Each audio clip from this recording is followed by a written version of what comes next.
आपके सामने देखो एक क्वेश्चन है, इसका हमें find the square root of, तो ये कंप्लीट एक नंबर है, बोलो को तो ये रैशनल नंबर है, तो इस कंप्लीट नंबर का हमें स्क्वायर रूट निकालना है। तो अगर कंप्लीट नंबर का हमें स्क्वायर रूट निकालना है तो हमें क्या करेंगे, इस ए ऊपर स्क्वायर रूट का साइन लगा देंगे, इसके ऊपर क्या करना है, स्क्वायर रूट का साइन लगाना है।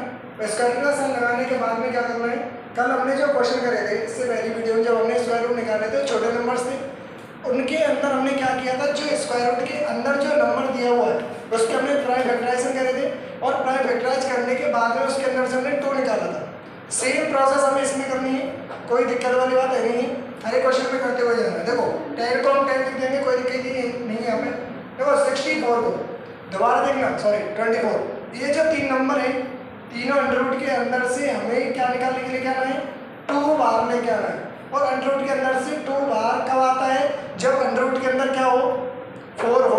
जैसे अंडर रूट के अंदर कितना है, 4 है ना, अंडर रूट के अंदर 4 है, तभी तो इसका आंसर क्या बन जाता है, 2 बन जाता है ना। तो अगर अंडर रूट के अंदर 4 होगा तो बाहर आके वो क्या बन जाएगा, 2 बन जाएगा।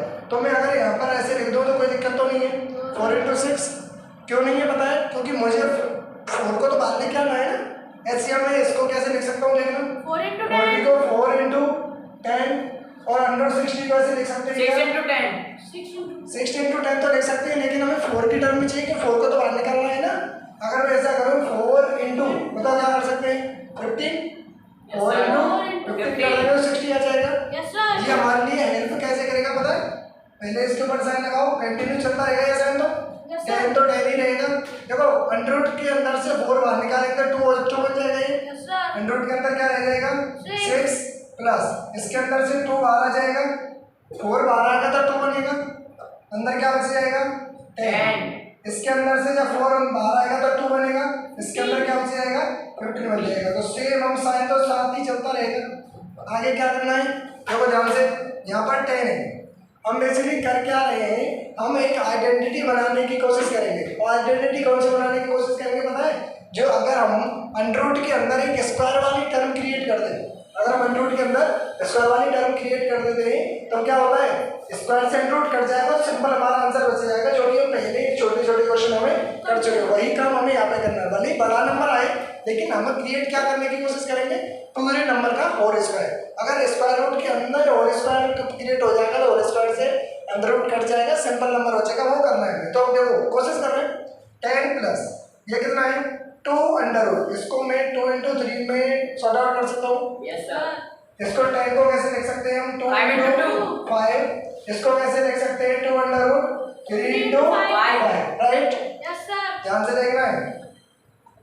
अब क्या करेंगे हम, देखो यहाँ पर 2 × 3 है, यहाँ पर 2 × 5 है, यहाँ पर 3 × 5 है।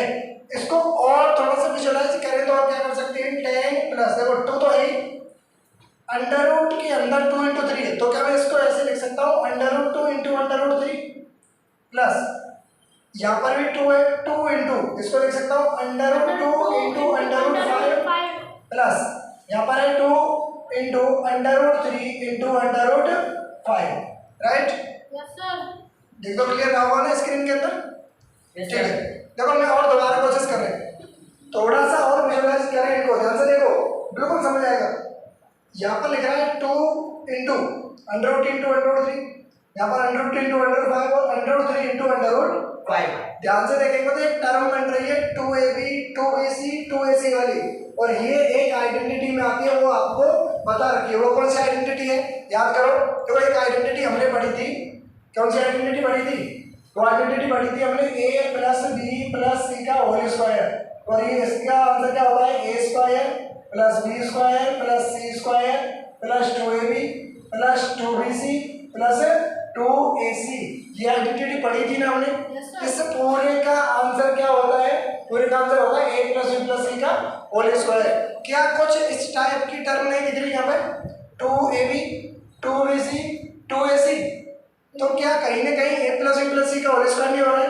यहाँ पर a b c की वैल्यू निकालनी है हमें, तो ध्यान से देखेंगे तो अगर मैं अंडर रूट 2 को a सपोज कर लूँ, अंडर रूट 3 को b सपोज कर ले, और अंडर रूट 5 को c सपोज कर ले, तो क्या देखना ध्यान से, a b b c और a c बन रहा है, ध्यान से देखना बिल्कुल।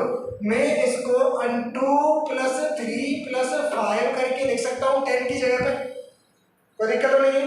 प्लस ये हो जाएगा 2 × √2 × √3 प्लस 2 × √2 × √5 प्लस 2 × √3 प्लस ×√5। इसके ऊपर साइन तो चल ही रहा है। अब देखो ये जो है 2 + 3 + 5 दिख रहा है ना, यहाँ पर लिखने में दिक्कत नहीं है ना। 2 को मैं ऐसे लिख सकता हूँ क्या, √2 का होल स्क्वायर, √3 का होल स्क्वायर प्लस √5 का होल स्क्वायर। हमेशा इसलिए कर रहे हैं क्योंकि ये जो आइडेंटिटी है ना वो क्लियरिफाई हो जाए, बिल्कुल दिखने लग जाए अच्छी तरह से। तो यहाँ पर लिख देंगे 2 × √2 × √3 प्लस 2 × √2 × √5 प्लस 2 × √3 × √5। बिल्कुल ध्यान से देखो, अब तो बिल्कुल विजुअलाइज होगी। देखो a सपोज किया था √2 को a स्क्वायर, और यहाँ पर √3 को b सपोज किया था b स्क्वायर, √3 को √5 को c सपोज किया c square. a square b square plus c square 2ab plus 2bc plus 2ac। ये किसके बराबर होता है, ये किसके बराबर होता है, देखो ध्यान से, a plus b plus c के होल स्क्वायर के बराबर होता है। तो a की वैल्यू कितनी है, √2 प्लस b की वैल्यू कितनी है, √3 और c की वैल्यू कितनी है, √5। इसका कर देंगे हम होल स्क्वायर। ये वाली जो टर्म है उसका आंसर यही है ना, जो अंदर वाला है। अंदर वाले को मैं लिख सकता हूँ √2 प्लस √3 प्लस √5, क्योंकि जब इसको ओपन करेंगे तो यही आ जाएगा। पर इसके ऊपर भूलना नहीं है हमें, स्क्वायर रूट चल रहा है, स्क्वायर रूट चल रहा है। और यही तो टर्म हमें चाहिए थी। इतना बड़ा जो ड्रामा हमने किया है तब वो इसको डिलीट करने के लिए किया है। अब हमारा आंसर क्या बच जाएगा, हमारा आंसर बचेगा √2 प्लस √3 प्लस √5, जो कि हमारा फाइनली क्या हो जाएगा, आंसर हो जाएगा।